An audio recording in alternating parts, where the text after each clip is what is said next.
Hi, I'm Natalie. I'm a sociologist and I got interested in ADHD when I was diagnosed a few years ago.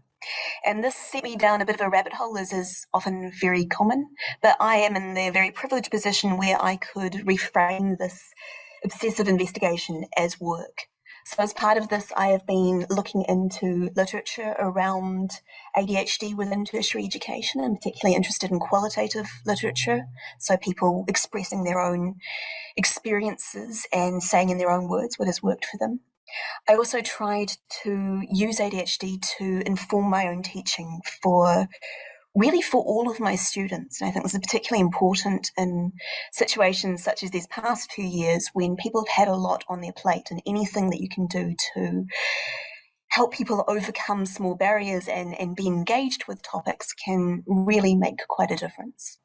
So an important need is working towards student strengths. So letting students know what their strengths are and augmenting them, playing with them. And this is important for so many reasons. One, you don't want your students to be aiming to be surviving, right? Like work really hard and you might be good enough. You want them to be thriving. This feels so much better, but it's also good for things that the university quite likes, like retention and completion. But it also means that you get to have those strengths, and those strengths are so valuable. You know, you want these strengths in your classroom discussions. You want them in your graduate profile. You perhaps want them contributing to your discipline later. So this is really beneficial for everybody. And a documented strength of people with ADHD is divergent thinking. So this is generating ideas or multiple solutions to a problem where it's open-ended. Right? So the alternative is convergent thinking, where there is one solution, and if you're a student, the idea is that you either get to it or you don't. And when I say students with ADHD are good at this, I mean that in a number of studies trying to measure this, people with ADHD have performed better than non-ADHD control groups. And so there has been a few ways to try and incorporate this into teaching students with ADHD. Overseas, there's been some really interesting work done with assessments, so getting people to do project-based assessments rather than where they can really go deeply into a topic. And this, of course, enables people also to build on their passions and really get involved with them, which is something that also suits people with ADHD very, very well. I have not been able to generate assessments yet, but I do incorporate this principle into my teaching. This includes building on students' experiences. So I'm in the social sciences, so students' experiences are really rich and valid fodder.